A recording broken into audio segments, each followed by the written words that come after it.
This know also, that in the last days perilous times shall come. For men shall be lovers of their own selves, covetous, boasters, proud, blasphemers, disobedient to parents, unthankful, unholy, without natural affection, trucebreakers, false accusers, incontinent, fierce, despisers of those that are good, traitors, heady, highminded, lovers of pleasures more than lovers of God, having a form of godliness, but denying the power thereof. From such turn away. Have been arrested for stabbing a third friend to death. One of the girls has confessed. The other will be tried as an adult, and ABC's Paula Ferris brings us the story. They were supposed to be best friends for life, Sheila Eddy, Rachel Shoaff, and Skylar Neese. But last summer, one of those BFFs' lives was cut tragically short. Skylar Neese stabbed and left for dead. The only thing I care about is they get what's coming to them. It was July 2012 when 16-year-old Skylar, a student at University High School in West Virginia, went missing. Surveillance footage shows her sneaking out of her family's home in the dead of night. After months of searching, there was still no sign of the teen. And then, a stunning turn in the case. Close friend Rachel Shoaff comes forward, providing the location of Skylar's dead body. The one-time best friend admits to maliciously and intentionally causing the death of Skylar Neese by stabbing her and causing fatal injuries. But the story doesn't end there. While one best friend admitted to murder, the other, 17-year-old Sheila Eddy, comforted the family. She even tweeted, "Rest easy, Skylar. You'll always be my best friend. I miss you more than you could ever know." But according to prosecutors, that tweet was just a smokescreen. And this week, she too will be charged with Skylar's murder. If you're innocent, you don't cover up something for 9 months. You don't come to somebody's house the next day after you murder somebody and walk up and down the street and try to look for the person that you murdered. Sheila Eddy has not yet entered a plea, and her lawyers have released a statement saying it's premature to comment on the case at this time. Now, Skylar Neese's family is left asking why this friendship that was supposed to last forever ended in murder. For Good Morning America, Paula Ferris, ABC News, New York. Okay, let's get more on this now from ABC's Chief Legal Affairs anchor, Dan Abramson. Boy, the details here are just mind-boggling. She's pretending to be part of the search for months. It's an awful story, starting with the fact that you've got two friends accused of stabbing, literally taking her out somewhere, picking her up in the car, taking her out somewhere, going and stabbing. Couldn't be more premeditated. No, but what's interesting is that you have one of them pleading guilty to second-degree murder, not first-degree murder. And I think this is where their age comes into play. Some people will say, well, is it adult versus juvenile? In the state of West Virginia, when you're talking about murder, anyone over the age of 14 automatically is supposed to get transferred to adult court.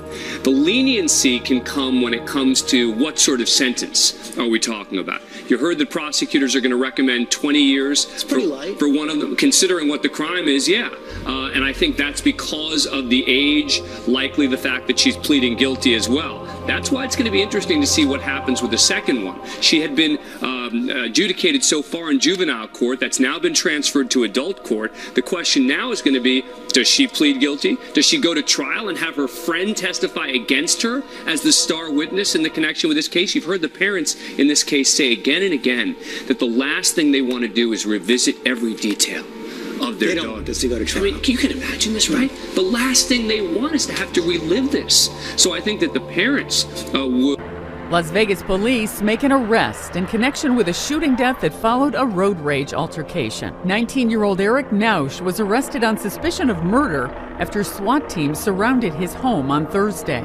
He lives just a block from the home of Tammy Myers, the woman who was killed. The suspect has been taken into custody a few minutes ago pursuant to the road rage homicide that occurred. Suspect is en route to headquarters to be interviewed. The case generated public sympathy after initial reports that the suspect had followed Tammy Myers home before she was shot in the head on Thursday last week. Now there is public skepticism after police said Myers had tried to confront Nausch and brought along her 22-year-old son who was armed. The victim's husband, Robert Myers, says his wife knew Nausch, gave him food and money, and urged him to dress properly. Myers lashed out at reporters shortly before Nausch was arrested. Are you all happy? You made my wife look like an animal and my son. There's the animal a block away. Are you happy? Police say they aren't sure if Nausch was driving the car during the initial altercation with Tammy Myers. They are looking for a second suspect. Sandy Kozel, The Associated Press.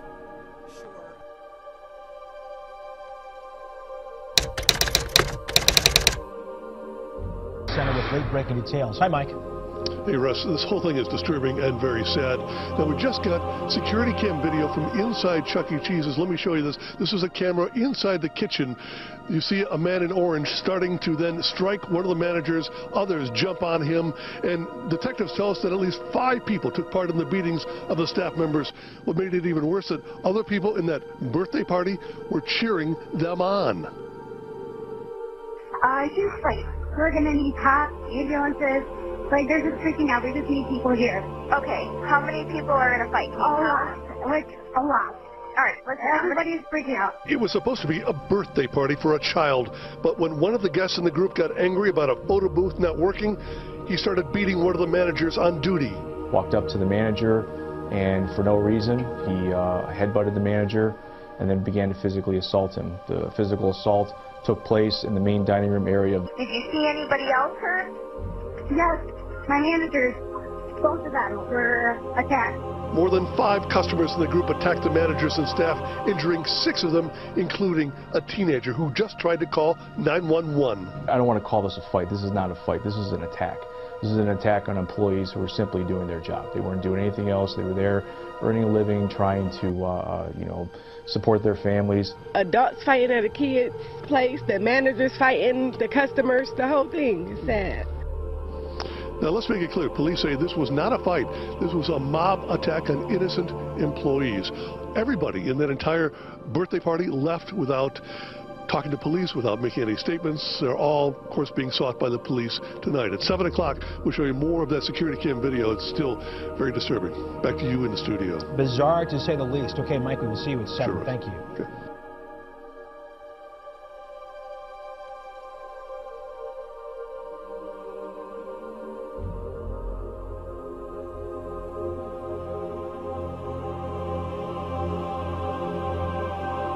Is ABC Action News. Now at 11, bloodied and bruised, a father catching a teen he says was in the act of sexually assaulting his son. I got him in a bloody puddle for you right now, officer.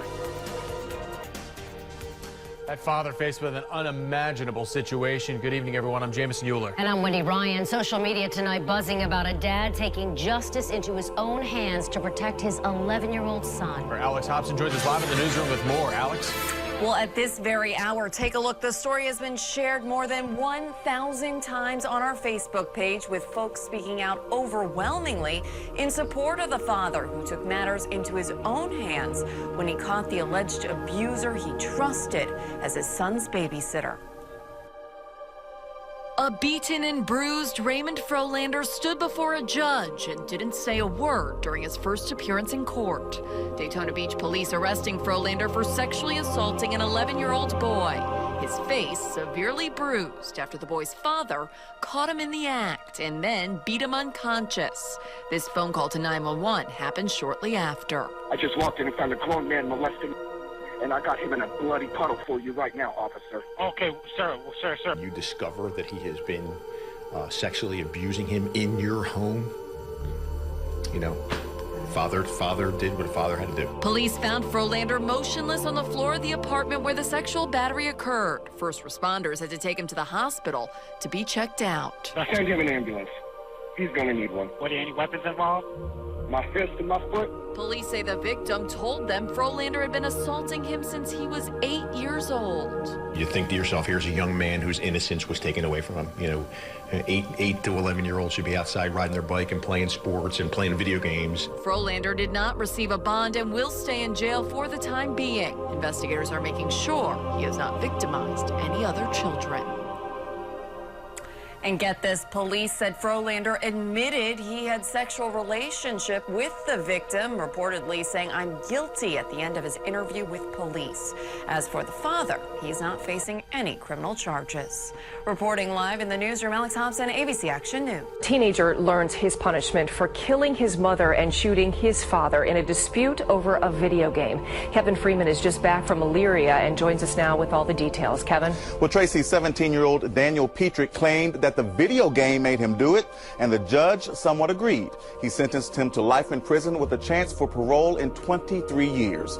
Petrick shook his head and held back tears at times during the sentencing this morning. The teen, who was 16 at the time, was convicted of killing his mother, Sue Petrick, and shooting his father, Reverend Mark Petrick, inside their home in Wellington in October 2007. Prosecutors say he was angry that they had taken away a Halo 3 video game. Defense attorneys argued that Daniel was so addicted to the game that he was in withdrawal, and he may not have realized that his parents would not come back. I love you, Danny. You realize that it's caused so much pain for so many people. Not just my family. Our church was deeply wounded by his actions. And he carries that guilt with him as well. I remain fearful that if Danny gets out of prison and somebody else takes away his new pastime, whether it's a girlfriend that leaves him, that this may be the next thing that happens. Prosecutors had asked Judge James Burge to sentence Daniel Petrick to life in prison without parole. Tracy, his family did not speak to the media afterward, but their attorney says that they are satisfied with the 23 years to life, although they still believe that that is too long. They say they've forgiven him. Just a tragic story all the way around. Kevin Freeman reporting live from a newsroom. Thank you. Good evening, I'm Kurt Williams. And I'm Barbara Ciara, in for Beverly Kidd. A man with the sign of the Antichrist tattooed on his face is behind bars, charged with murder. And for the tiny town of Duck, North Carolina, it's the first time they're dealing with murder. Police say he stabbed a man in church. Investigator Mike Mather has this story. If you look at this mugshot, you can't help but notice the 666 tattooed above William Long's left eyebrow. Long, now charged with murder for an argument inside this church, has a lengthy criminal past. Beyond the religious imagery, Town of Duck police are not sure if there's another meaning to the ink. We've been talking with Department of Corrections personnel about that. We haven't specifically identified what the significance is at this time, but it is absolutely something we're looking at. First Sergeant Jeff Ackerman says, as best he can tell, Long didn't specifically seek out his victim in this church. Long and another homeless man named George Provost were in line making sandwiches, and they argued. There was a drawer in the kitchen. It was labeled knives, and the suspect reached into that drawer, grabbed the knife, and obviously saw what happened. What happened was the Town of Duck's first murder. Both men were in the Duck United Methodist Church as part of a charity program. Churches in the Outer Banks take turns providing food and shelter to the Barrier Islands homeless. They were simply trying to help two gentlemen out that really had nowhere else to go. But Ackerman also knows many of the homeless people have criminal histories and sometimes mental health struggles. There's never been a problem here until now, but because of what happened, things could soon change. Ackerman says he and other police officials will soon meet with charity organizers. 12-year-old girls are facing possible criminal charges after a video rant surfaced online. As CBS 2's Alice Gaynor shows us, parents say it shows the girls threatening to murder fellow classmates. Two 12-year-old girls, one in front of the camera and one behind it. I'll be like the best assassin ever. One by one, listing the classmates and administrators they want to kill. Stabbing continues in the area. They laugh often in the more than 20-minute rant, but parents of the children named in the video are taking this seriously. My daughter, she woke up about 4 times last night to lock the doors. She woke up in nightmares. Angelica Marrero's 7th grade daughter was on the list. So was Jackie's daughter, who says a day before the video came out, one of the girls read a note aloud in school of who she wanted to kill. My daughter had called me crying hysterically around 11:30, telling me that, Mommy, this girl just told me that she's going to kill me. Parents can't understand why the school didn't do something sooner, so today they met with officials at School 27, a meeting even the mayor showed up to. When asked afterward, he said he didn't believe there was ever a serious threat to any student. I've not been apprised of any specific details, but all indications are no. Some of the parents, though, have pressed charges against the girls. The two were taken out of school and suspended as police investigate. We tried knocking at one of the girls' homes, but no one answered. Parents say they want to see these two get help. We're concerned parents here. The child obviously needs help. Help for them and also for their shaken children. In Patterson, Alice Gaynor, CBS 2 News. ABC 10's Nefertiti Jacquez is live at Philadelphia Police Headquarters. Neff, you spoke to Pickett's family members. Jacqueline, I did, and you know, they're having a really difficult time with this. They say all he wanted to do was work in the music industry, and he did that. He worked with stars like Nicki, Rihanna, and Justin Timberlake, but now he's gone, and his family can't seem to understand why. It's just mixed emotions, angry, sad, frustrated, you know, because my family's not taking this well. He's too distraught to show his face, but he wants you to know how the killer took more than a life. He didn't deserve this, period. He didn't deserve this. His cousin, Devin Pickett, who's a tour manager for Nicki Minaj, was stabbed to death while out with a group of friends. Nicki's having rehearsal for her upcoming tour, so they were all here for her. I guess they were out celebrating and things just went wrong. The stabbing happened overnight in West Oak Lane. The victim's family says Pickett, who's from New York, was in town making preparations for Nicki's tour with Philly rapper Meek Mill. Police say Pickett was hanging out at the Shea Bar and Grill with Eric Parker, who also works for Nicki, and 3 other friends. They say when the bar closed around 2:30 in the morning, the men got into a fight with another group of men. Pickett and Parker were stabbed. Somebody drove the 2 victims to the hospital where Pickett was pronounced dead. Shortly after, Nicki Minaj took to social media and Instagrammed a picture of the 2 victims, saying they were in Philly to rehearse for her upcoming tour. It's sad. It's sad. As for Pickett's cousin, he came here from New York to see the spot where his loved one was killed, a spot now marked by a small vigil. He set an example for a lot of other guys in this industry, and it's sad to see this happen. Now we know that police are reviewing surveillance video from the bar and area cameras. They say that the suspect they're looking for took off in a gray Buick LeSabre. The city is putting up a reward for $20,000. Meantime, Nicki Minaj's tour is set to start off next month in Sweden. That is the very latest from police headquarters tonight. Nefertiti Jacquez, NBC 10 News.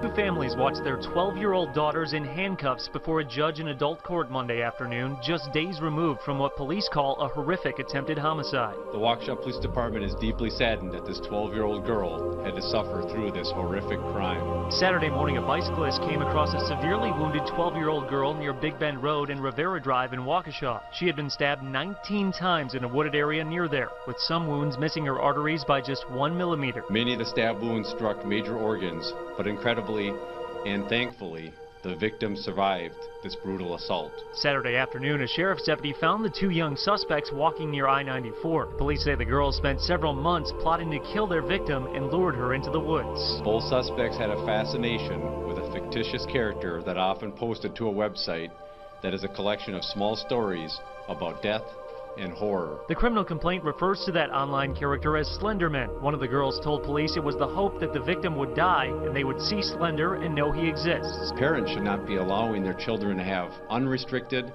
or unmonitored internet usage, whether it be on their computer, on their smartphone, on their PlayStation. Both girls face first-degree attempted intentional homicide charges. When police questioned her, one of the suspects said, "It was weird that I didn't feel any remorse." This is a very disturbing investigation.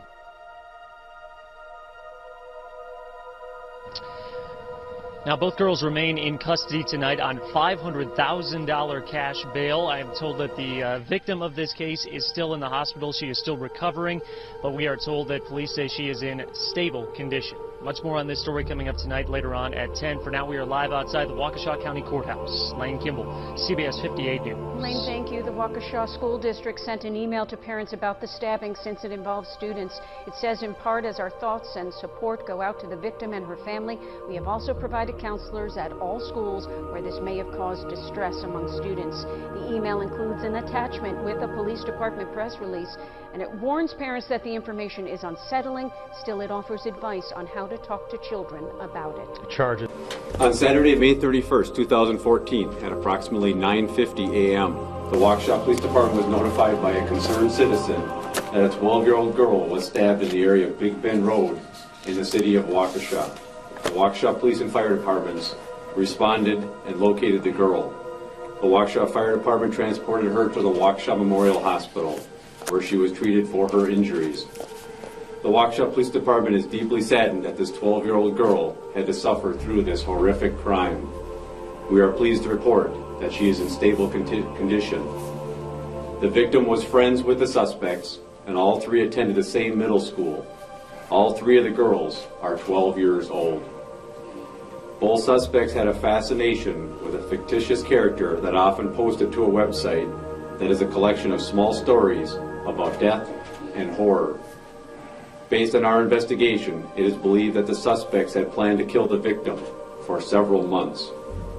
The three girls had a sleepover at the house of one of the suspects on Saturday night, May 30th. In the morning, the suspects went to David's Park and lured the victim into the woods near Big Bend Road, south of Rivera Drive, to play a game.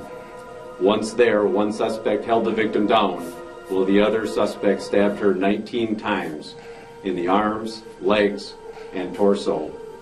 Many of the stab wounds struck major organs, but incredibly and thankfully, the victim survived this brutal assault. The suspects left the area on foot. The victim was able to crawl out of the woods onto the roadway near the end of Big Bend Road, where she was discovered by a bicyclist. She was transported to the Waukesha Memorial Hospital by the Waukesha Fire Department, where she underwent surgery for her injuries. We continued to search the wooded area for the missing two girls with the assistance of the Waukesha County Sheriff's Department, the New Berlin Police Department, the Town of Brookville Police Department, and Flight for Life. We wish to extend our sincere appreciation for their assistance. The suspects were located near I-94 at 2:24 p.m. by a Waukesha County Sheriff's Department, where they were both taken into custody without incident. We are pleased about the abundant cooperation and teamwork between our department and the Waukesha County Sheriff's Department. Both suspects are being held on charges of attempted first-degree intentional homicide. Both are expected to be charged in court today at 1:30 p.m. To respect the integrity of the investigation, we will not be releasing details that could compromise the prosecution. Also, we are continuing our investigation in several areas. Keeping our children safe is more challenging now than in years past. The internet has changed the way we live. It is full of information and wonderful sites that teach and entertain. The internet can also be full of dark and wicked things. It is also providing an opportunity for potential child predators to reach our children like never before. Unmonitored and unrestricted access to the internet by children is a growing and alarming problem. This should be a wake-up call for parents. Parents are strongly encouraged to restrict and monitor their children's internet usage. We must also remember that online is much more than spending time on the computer. Now smartphones and even video games are completely connected to the outside world. Parents, please talk to your kids about the dangers that exist online. And some really troubling details came out in court today about a 19-year-old found not guilty by reason of insanity. This is Isabella Guzman. She's accused of stabbing her mother in the face and neck more than 150 times. This is file video from a previous court appearance. Well, today, a doctor told the judge that Guzman suffers from paranoid schizophrenia, hallucinating and talking to people who aren't there. Instead of going to trial, she's being sent to the Colorado Mental Health Institute of Pueblo after the judge accepted her plea of not guilty by reason of insanity. To the police report, the suspect is a recovering drug addict who is currently taking antidepressant medications. He told police he stabbed his girlfriend to death here in the woods behind me, and then he allegedly confessed to his mother. There are flowers on the ground where Julianne Siller was stabbed to death and dragged into this wooded section of Palmer Park in Skippack Township. The 17-year-old lived 20 minutes away in Royersford and was preparing to graduate in 2 weeks from Springford High School. Everyone's kind of like, wow, I can't believe that happened. It's heartbreaking. State police say she got into an argument with her 16-year-old boyfriend, Tristan Staley, over going out too much, and she smashed his cell phone. Staley kept his mouth shut as he was taken to the Montgomery County Jail in a red jumpsuit. He had a knife. It was referred to as an EMT knife. So like a medical emergency type of knife? That's the type of knife we believe it was. Staley told police when he got home he asked his mother to take a walk with him on a nearby trail, and it was then that he allegedly told her that he killed his girlfriend, who he dated on and off since January. State police say when his parents called police to turn him in, Staley got into a fight with his father and threatened to kill himself because he didn't want to go to jail. No one answered the door when we stopped by his parents' home. She was really cool, outgoing, funny, and everyone really liked her. Certainly a life lost too soon. Staley remains in the Montgomery County Jail on no bail. He's being charged as an adult with first-degree murder. Reporting live in Montgomery County, in Skippack Township, Darlene Jones, NBC 10 News. Following a developing story out of Clear Lake where horrifying details are coming to light about the murder of a teenage girl there. There is new information about just how she was killed, which includes Satanism and sexual assault. Eyewitness News reporter Pooja Lodia live with the new information. Pooja? Are incredibly disturbing details, both for family members we've spoken to and those who live here. Some of those neighbors actually discovered this body after noticing an open door in a vacant apartment unit. We have agreed to disguise the identities of some of those neighbors for their own protection. Police say 15-year-old Corianne Cervantes was mutilated, sexually assaulted, and murdered, possibly as part of a ritual related to the occult.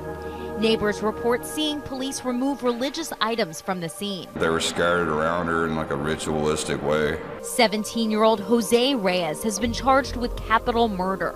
He smiled directly into our camera lens in court today. Another capital murder suspect is 16, a student who went to school with the victim. Police say a neighbor found Cervantes early Saturday morning. The only thing I heard was Wednesday night at 11 o'clock was a really, really loud banging sound. Many of the details police report are too graphic to say on television, but police say she had been sexually assaulted and had a broken toilet tank lid around her head. They also report finding an upside-down cross carved in her stomach. They say one of the suspects confessed, saying he did it so his friend could sell his soul to the devil. And the school district here, the Clear Lake School District, is offering counseling services for grieving students. Live in Clear Lake, Pooja Lodia, 13 Eyewitness News. It's the racist song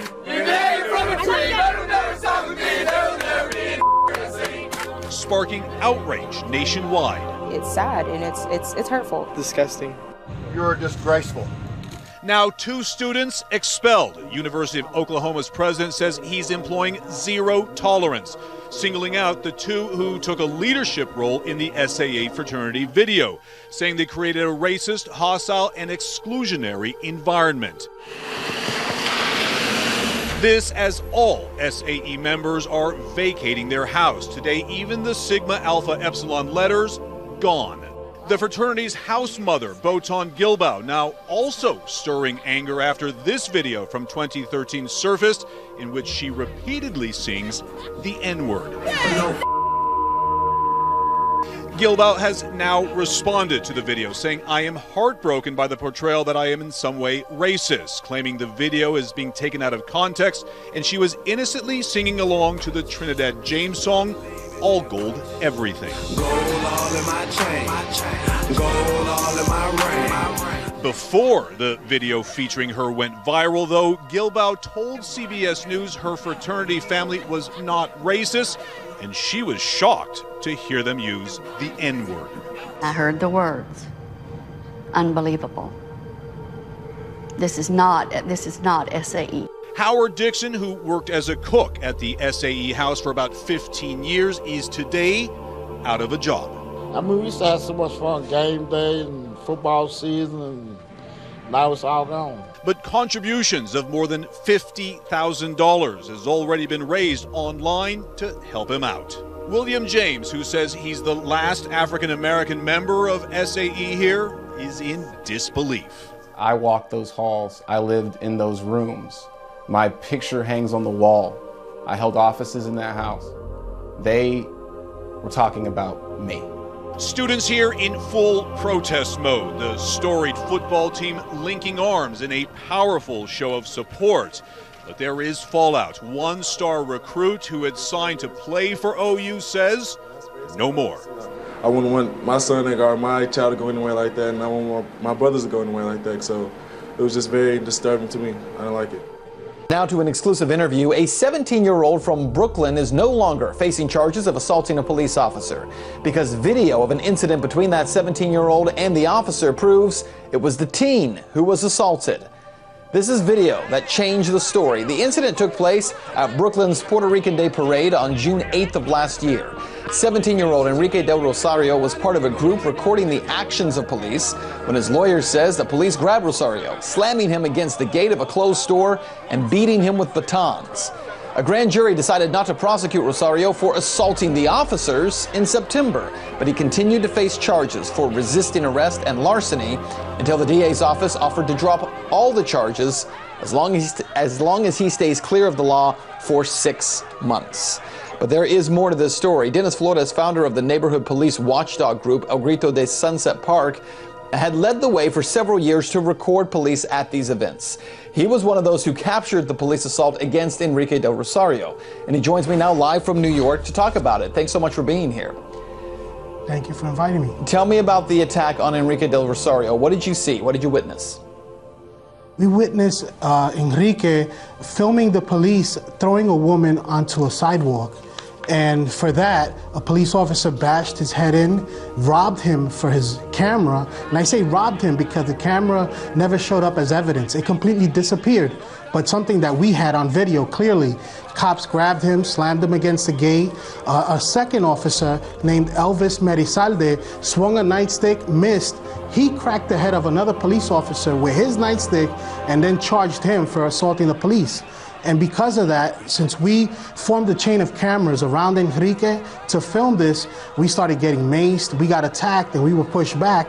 But because there were so many of us and so many cameras watching over each other, we outnumbered those cops, and the video and the evidence got out of there. And that's how we've been able to get that evidence to the hands of his lawyer, who went further with it and forced the district attorney's office to drop charges. Now, as you point out, Enrique was actually there. He started videotaping a woman who was being pushed, and you mentioned that his camera was never recovered from the scene. You mentioned in an interview that you had done previously that it wasn't that the camera simply disappeared or was stolen. Police actually took that camera, and yet it was never admitted into evidence. Is that correct? That's correct. You know, they thought he was by himself. And they underestimated cop watchers and the strategic way and the discipline that we have in how we film. We form a chain of cameras to watch over each other, to make sure that if the police try to grab one camera, there's 20 more cameras behind that one watching the whole scene. And that's what, you know, it helps us get out of those situations with evidence. If not, the evidence would have disappeared along with Enrique's camera. What's interesting about this is Enrique was not actually part of your group, correct? He was there, he was a part of the event, but he wasn't part of your group, and yet he clearly benefited from this strategy that you all have put in place in terms of having a number of cameras recording any of these kinds of events. Correct. It's because we've become accustomed to this. This is something that repeats itself year after year. After the Puerto Rican Day Parade in Sunset Park, police routinely corral kids around, assault them, press charges on them for merely waving flags, for continuing to celebrate the Puerto Rican Day. And, you know, this year, like other years, we were ready for them. And that's what helped out, once again.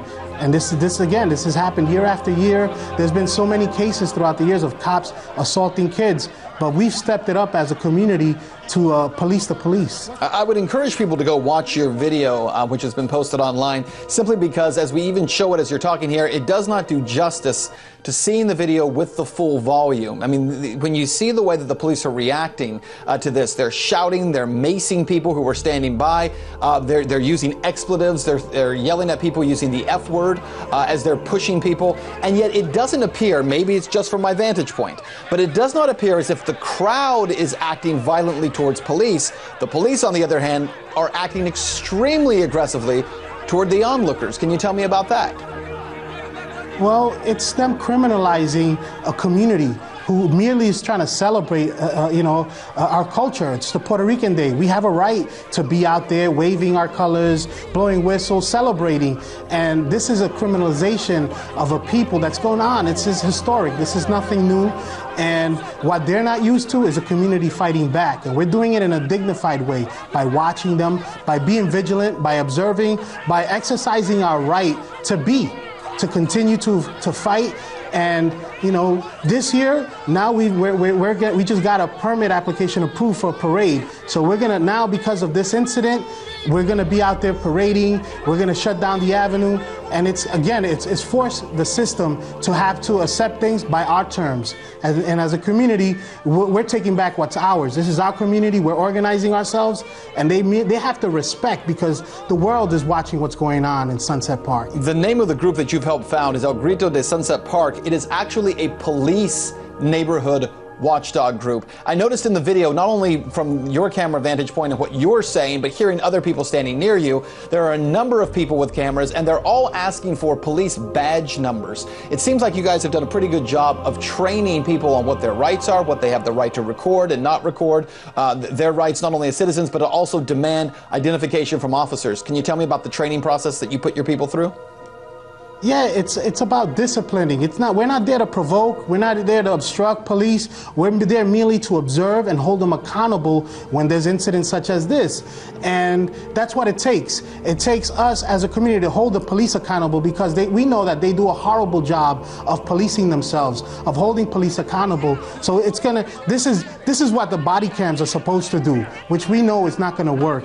This incident happened right underneath NYPD surveillance cameras. So there were cameras that are there on the scene recording everything that happened, and the police department will not release that footage.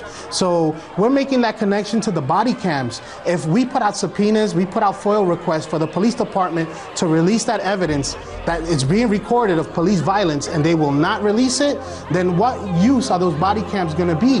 How will citizens have access to footage that's being recorded of them? There's public cameras recording the public using public funds, but the public has no access to it. That's a problem. And these are the problems that we're pointing out that exist, continuing to exist, and why the body cams will never work. What will work and what will hold the police accountable? Our community, our citizens, filming them, observing the police, and holding them accountable. So it's about doing that in a disciplined manner, not provoking, obstructing the police, but being vigilant and watching them. That's what works, and that's what got Enrique's charges dropped. Well, certainly, Dennis, I've seen you talk about this before, and I think you're absolutely correct in your assessment that if the public does not have access to NYPD cams that are already in place and video footage already being taken, why would we put any trust in body cams when they finally do take effect? Dennis Flores, founder of El Grito de Sunset Park, thanks so much for your time. Thank you, sir. Thank you for inviting me.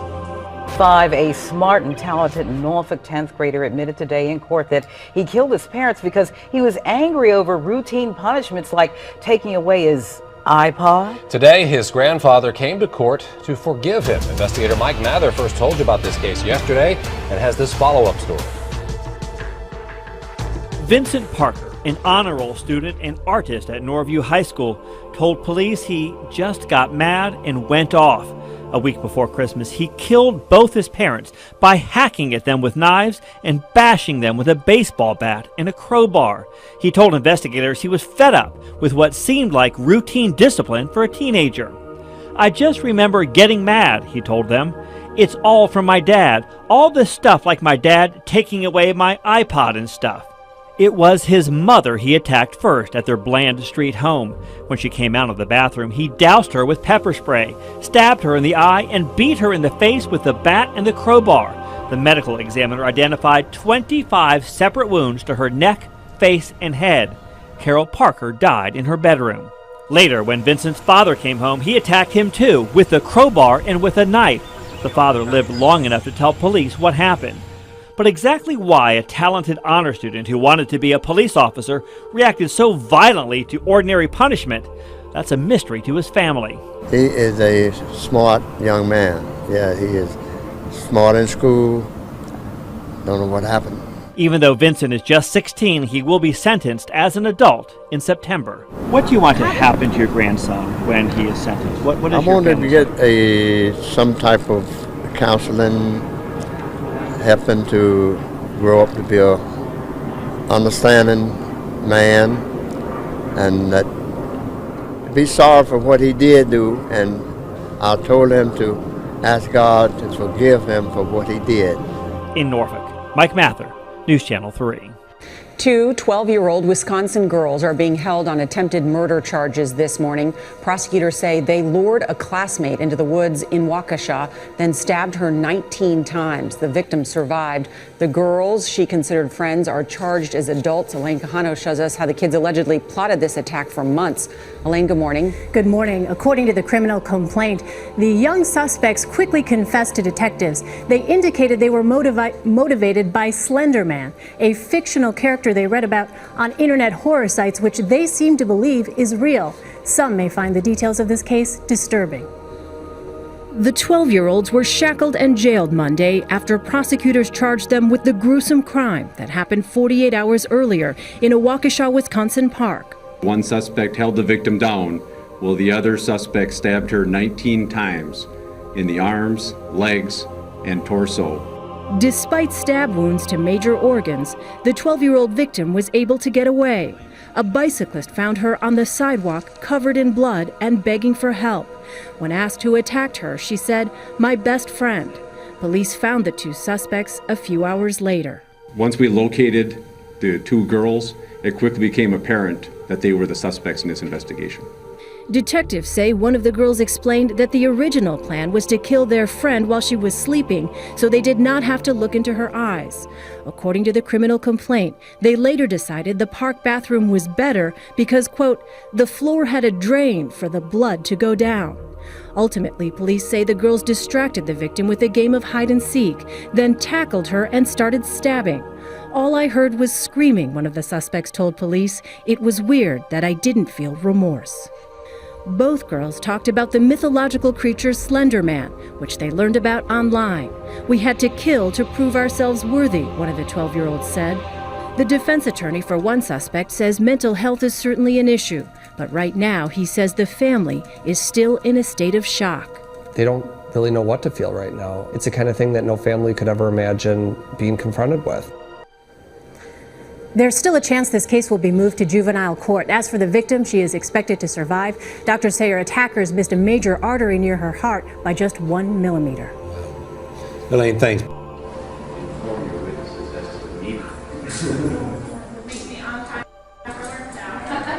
He had a motive for helping Adam and Paul get rid of David Glasser, and that was because the defendant was interested in joining the Hells Angels.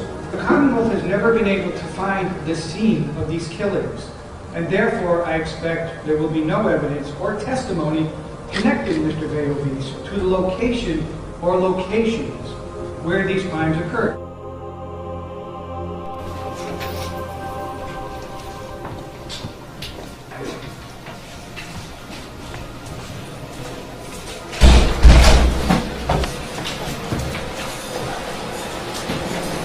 Jones, could you stand right here before me, please?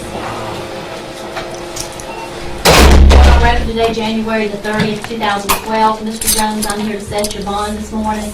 I don't know anything about your individual case. If you do not understand the law that you're charged under, I'll be glad to explain the law to you. You have a charge of possession of a weapon during a violent crime and also a charge of murder. You have the right to have an attorney present with you when you go into court. If you cannot afford to hire an attorney, I will be glad to screen you to see if you qualify. That will be based upon your income, and then that will be applied to federal guidelines. You have a next appearance date scheduled for March the 9th at 9 o'clock in the morning at the courthouse at 109 Park Avenue, with a second hearing date scheduled for June the 1st, 1:30 in the afternoon at the same courthouse, 109 Park Avenue. You also have a right to what is called a preliminary hearing. What happens in that hearing, the state is prosecuting you. They have to come in and give sworn testimony before the judge to establish probable cause.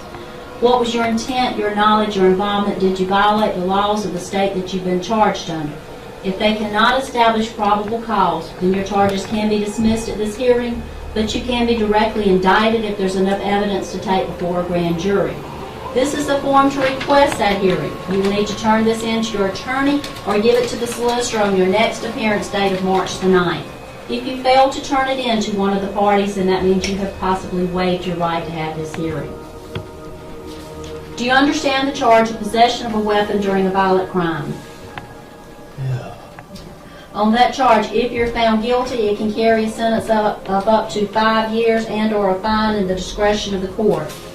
Do you understand the charge of murder? Do you understand the law pertaining to murder? Yeah.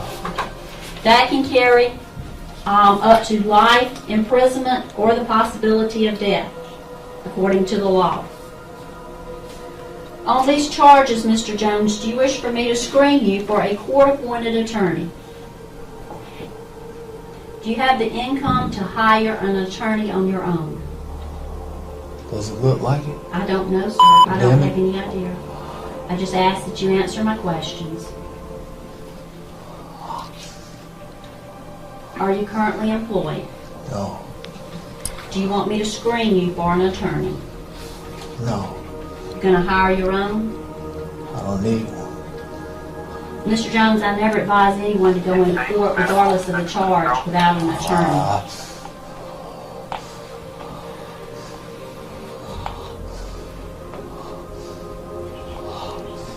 Do you want to be screened for an attorney? I don't care. Mr. Jones. You state at this time you are currently unemployed. I am going to pre-qualify you for a court-appointed attorney. Someone from the public defender, Mr. Jones, someone from the public defender's office will come over and speak with you about your case. Now, on the charges of possession of a weapon during a violent crime, here's a copy of all your rights that I've gone over with you. If the charge is brought against you, if you're found not guilty, or if the charges are dismissed or null pros, then these can be expunged from your record, which means they can be erased from your record just like it never existed. Also, if you fail to appear at any of your court hearings, additional charges can be brought against you.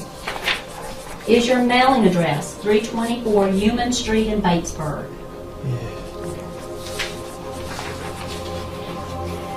Mr. Jones, this is your paperwork with your next appearance dates on it, and it also tells you that I have pre-qualified you for a court-appointed attorney. I need you to sign that on the bottom line for me, and I will give you a copy of it.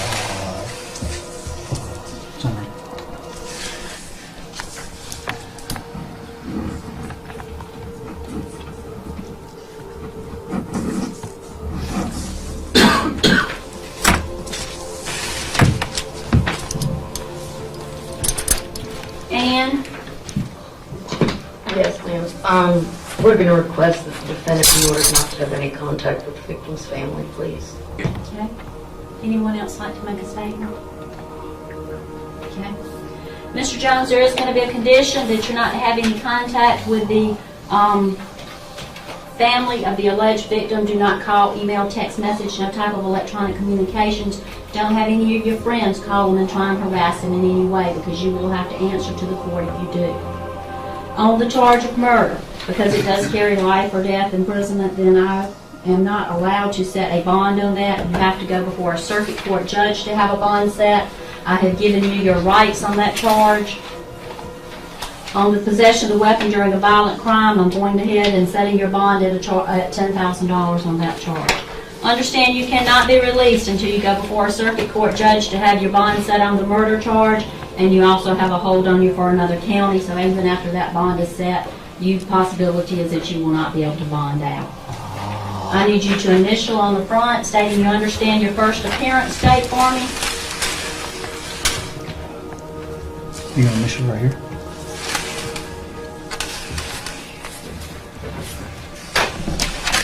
And sign the back across from your mailing address. Right here. Mr. Jones, do you have any questions pertaining to anything that I have told you thus far?